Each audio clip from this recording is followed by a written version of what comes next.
Hey everyone, this is day 3 in the I Wait Project video series with Dr. Michelle, and today it's all about verse 3 in Psalm 27. Though an army may encamp against me, my heart shall not fear. Though war may rise against me, in this I will be confident. So David is continuing his thought of when bad things have happened to him in the past and how he was able to come through to be victorious because God is his light and his salvation and the strength of his life. God has protected him through all the challenging times of his life. And in verse 2, he said, when the wicked came up against me to eat of my flesh, my enemies and foes, they stumbled and fell. They did not prevail over him. So that was in the past, and David is reflecting on his past with God in this psalm. But now it shifts a little bit and he goes from the past to the more present future. And he says, if an army encamps or surrounds me, my heart shall not fear.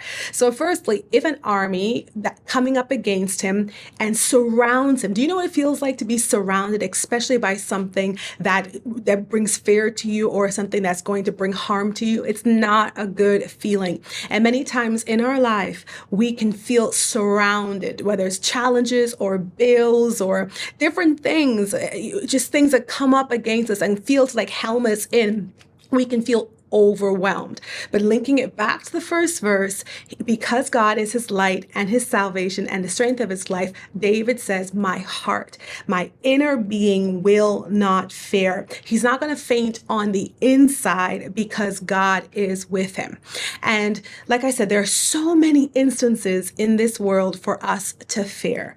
Daily, when we encounter things that we didn't expect, or people who don't like us, or, challenges that seem too big to overcome, we can feel surrounded and we can become fearful. But as David shows us, once we see God correctly and we build a track record with God that he protects and that he guides and that he defends, our hearts do not have to fear. We don't have to fear on the inside, nor do we have to feel like failures, all right?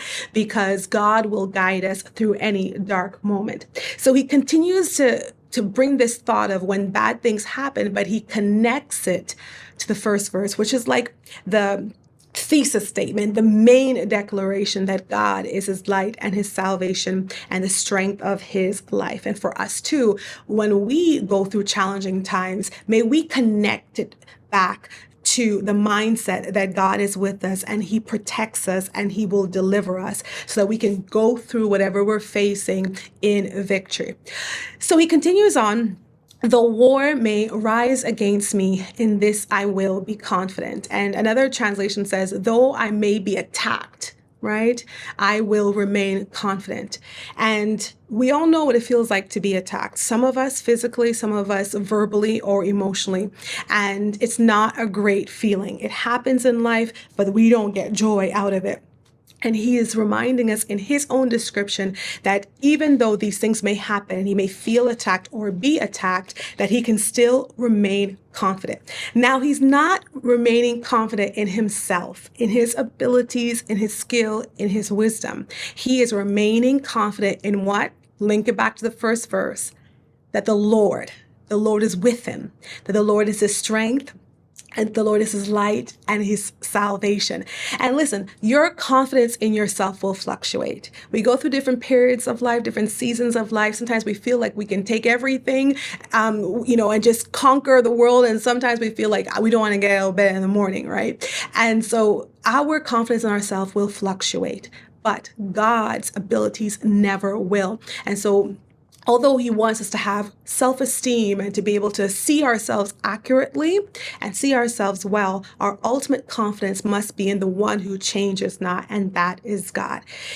Anything that comes up against us, even when we are attacked or feel like we're being attacked, we can be confident that God will not change, that God is with us, that he will deliver us, and he will bring us through.